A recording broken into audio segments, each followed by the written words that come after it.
Hello everyone, hope you're all doing well. Thank you so very much for joining me today. I appreciate you all so very much for doing that because there are a ton of other things you could be doing with your valuable time and you're choosing to spend some of it with me. So for that, I thank you so very much. Because I want to share something with you I've never done before.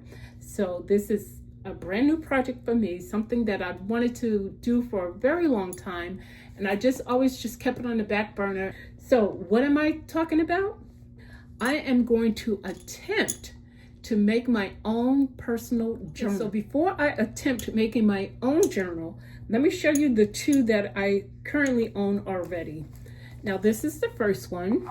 I got this from Amazon and this one is about, I think it's 3 years old. And I absolutely love this little journal. I got it from Amazon, as I just mentioned, and it's been nothing but wonderful to me. I love it. That's the first one. The other that I have, now this is my desktop journal. I keep this one open on my desk. And this is another one.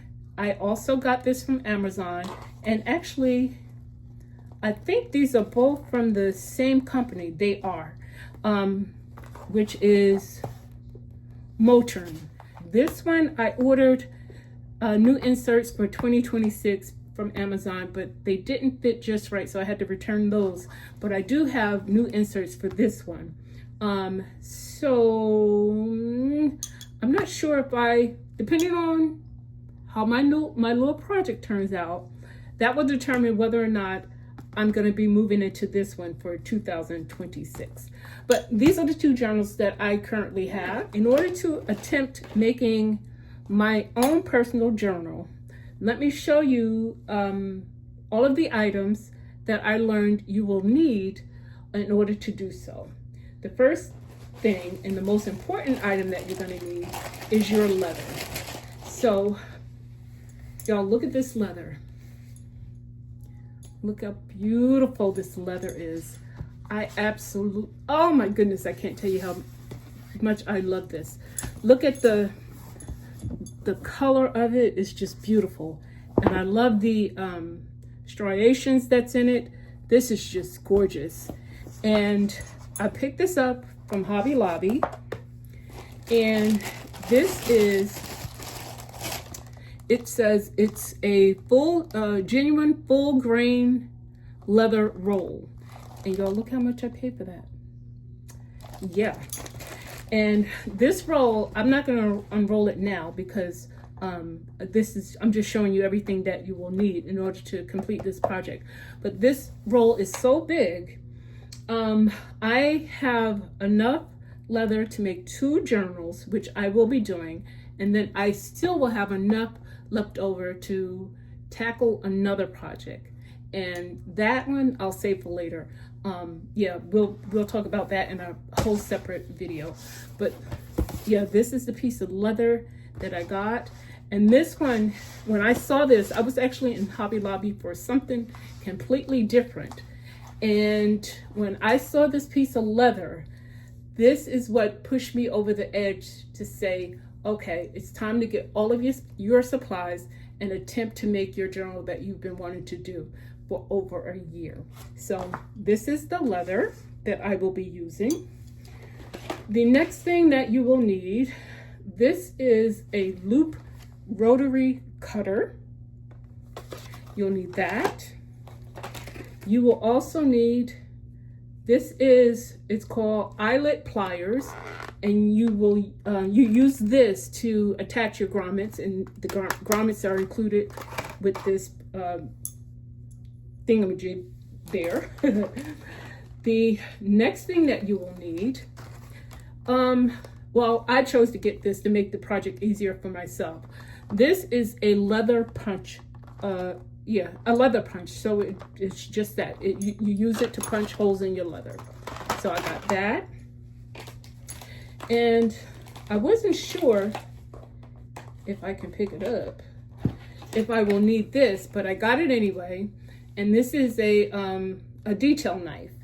And most people that I've seen in the videos using this, they use it around like the corners and the edges and things like that. So I picked up one of these.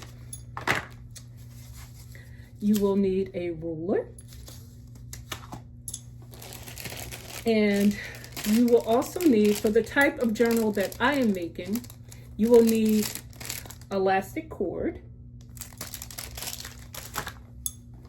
And this whole project would be fruitless if I didn't have the notebooks. So this is, I don't know what size this is, but it's a pack of 3, and it's just notebooks. And I'll use that for the larger size notebook that I will make. But I think the first one that I will attempt would be a pocket agenda, journey. Oh my goodness. Pocket agenda journal. So I picked up these at Barnes & Noble. So the 2 booklets came from Barnes & Noble, and the rest of the items came from Hobby Lobby and Michael's. And the last thing that I will be using for decoration is a little pendant. There is one other thing I forgot you will need, and that is some sort of cutting board to protect your surface when using the blades. Yeah, so I'm going to do this. I am definitely going to do this. Now, I'm not sure if I will share with you snippets as I go along, or if I would just will record everything and then come back and share it all with you in one video. That's probably what I will do, but we'll see. But yeah, that's it. That's everything. So y'all wish me luck, because I'm definitely going to need it, because again, I've never attempted anything like this. I do know how to sew. I know how to sew very well. My mom, she was an expert seamstress. So she taught me and my sisters how to use a sewing machine when before we were even teenagers. We knew how to make garments and sew using a sewing machine. So I'm good at that, but I don't know about this. Hey guys, I'm so sorry. There is one other thing I forgot that you definitely will need in order to complete this project, and that is a paper template. And for that, you just use paper and a pencil. So yeah, that's the only thing that's missing from here. And in order to create your template, you use your whatever size notebooks you're going to make. You use that to make your template. So yeah, that was the only thing that I forgot to share with you that's needed in order to complete this project. So with that, everyone, thank you so very much. Again, wish me luck on my project, and I will be back to show you the finished product. Until then, everyone, thank you so very much for watching, and bye-bye for now.